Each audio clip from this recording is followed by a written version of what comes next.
कैसे हैं आप सब? मुझे उम्मीद है आप सब ठीक होंगे। हमारा लास्ट पार्ट जहाँ से ख़त्म हुआ था, कहानी की शुरुआत वहीं से होती है, जहाँ हमारी फीमेल लीड पैटी सोच रही होती है कि जहाँ उसे एंजल ने कहा होता है जाओ और अपनी ज़िंदगी में प्यार और शफकत को महसूस करो। कहती है क्या उसने बदले के बारे में कुछ नहीं कहा था?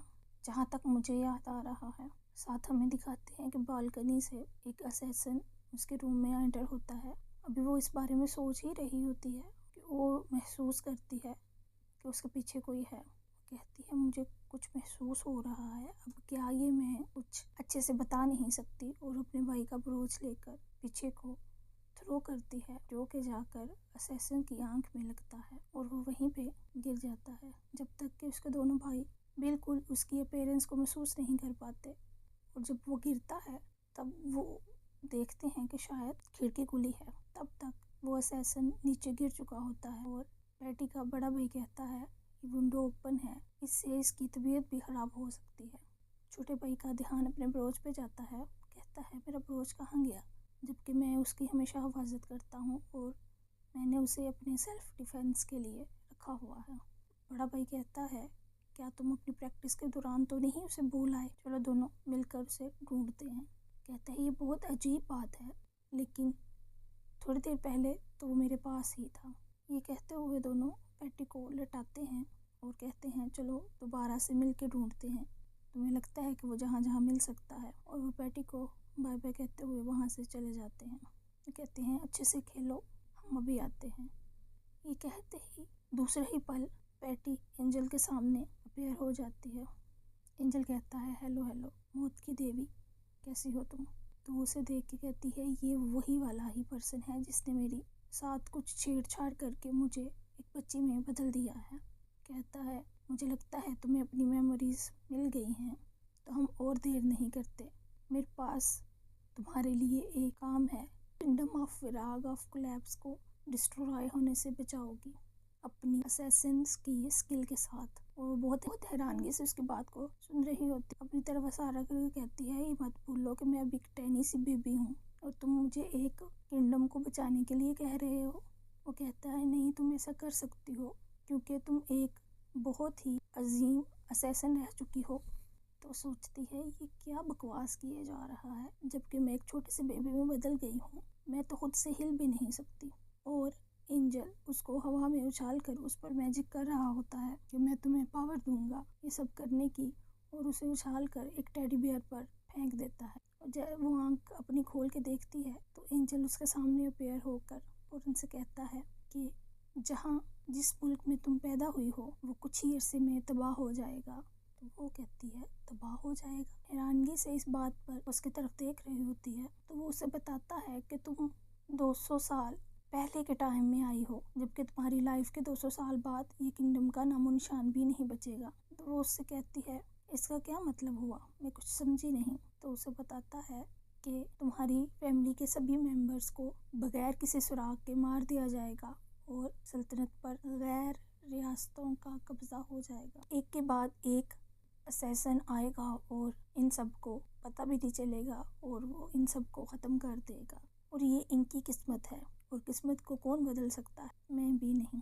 मैं इसमें ज़ाती तौर पर कोई भी मदाखलत नहीं कर सकता, जबकि तुम तो मौत की देवी हो और तुम इस काम के लिए बिल्कुल सूटेबल हो, है ना?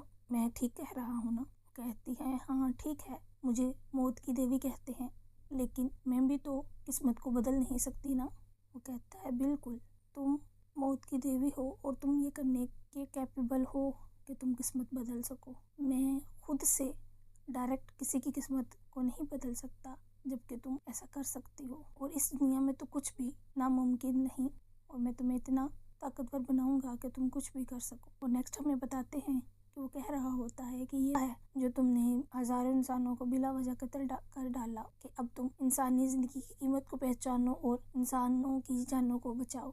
और वो कहती है लेकिन मैं भी तो एक इंसान हूँ। तो वो एंजल कहता है बिल्कुल, ये भी एक प्रॉब्लम है, मेरे पास इसका भी हल है, और तुम मेरे लिए ज़रूरी भी हो। और जो तुमने एक जान बचाई वो छोटी सी किटन की, तो तुम एक इंसान तो नहीं, एक जानवर की मासूम सी किटन को बचाते हुए मर गई। बस इसी वजह से ही तुम्हें ये एक चांस मिल रहा है कि जो मोहब्बत के बारे में नहीं जानता, मैं उसे महसूस करवाऊं कि प्यार और एहसास क्या है। अब तुम्हें तुम्हारी पिछली लाइफ की सारी मेमोरीज मिल गई हैं और मैंने तुम्हें सारी स्ट्रेंथ भी दे दी है, लेकिन तुमने अपनी एज के मुताबिक ही एक्ट करना है, छोटे बच्चों की तरह, और अपनी स्किल्स को किसी के सामने जाहिर नहीं करना। बिल्कुल एक बच्चे की तरह एक्ट करो और अपनी ताकत को अपनी फैमिली की हिफाजत के लिए इस्तेमाल करो और इस मुल्क को तबाह होने से बचाओ। और वो उस पे गुस्सा कर रही होती है कि तुम पता नहीं क्या क्या कही जा रहे हो। पता है नहीं, तुम कोशिश करो, यहाँ तक कि तुम बहुत कुछ तो नहीं बदल सकती, लेकिन कोशिश करने में क्या हर्ज है। और मुझे लगता है अब जब तुम्हारे जाने का टाइम हो गया है, तुम जाओ और तुम मेरी कुछ तो रिस्पेक्ट करो। आफ्टर ऑल मैं एक एंजल हूँ। कहती है कि मेरे पास कोई ऐसी वजह नहीं कि मैं तुम्हारी बात को सुनूं। कहता है तो एंजल कहता है ऐसा नहीं कि तुमने अपनी याददाश्त दोबारा वापस पा ली है तो तुम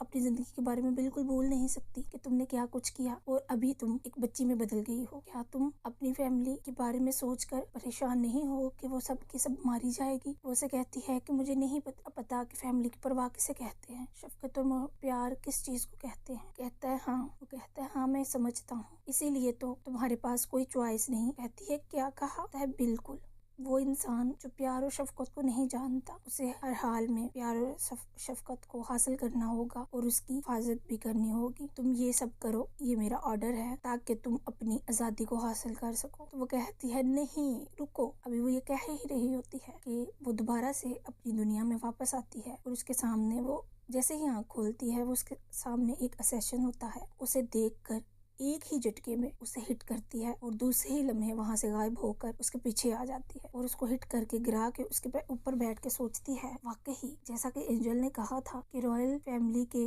मेंबर्स की जिंदगी खतरे में है। कुछ तो सोचना पड़ेगा इस बारे में, मैं आखिर कर भी क्या सकती हूँ। और बादशाह की भी तो जिंदगी खतरे में है। हाँ ऐसा ही है जैसा कि मुझे मौत की देवी कहते थे और हमें यह हिदायत मिलती थी कि पहला, कभी भी अपनी पहचान के बारे में किसी को नहीं बताना, तुम्हारे इरादे के बारे में किसी को पता नहीं चलना चाहिए, तुम किस तरह किसी का पीछा करोगे और किस तरह किसी को मारोगे ये तक किसी को महसूस नहीं होना चाहिए, तुम्हारी परछाई तक की खबर किसी को ना हो, और जो तुम्हें कहा जाए वो बगैर किसी मनाही के तुम्हें करना होगा। ये सारे रूल्स अभी तक भी मेरी जहन में ताज़ा हैं। तो फिर अभी के लिए मेरे पास जो मिशन है वो है इस मुल्क को बचाना, जो कि बिल्कुल तबाही की कगार पर पहुंचने वाला है, और इतनी प्यारी फैमिली को प्रोटेक्ट करना अपनी असैसिन स्किल्स के साथ। चलो तो अभी 11 साल है मेरे पास और मेरी 20वीं सालगिरह पर ये किंगडम को तबाह होना है। ऐसा ही है, मुझे ज्यादा किसी चीज की परवाह नहीं। लेकिन ये कहते हुए वो गुस्सा करती है और एक नाइफ को हाथ में पकड़ती है। जैसा कि एंजल ने कहा है कि अपने प्यारों को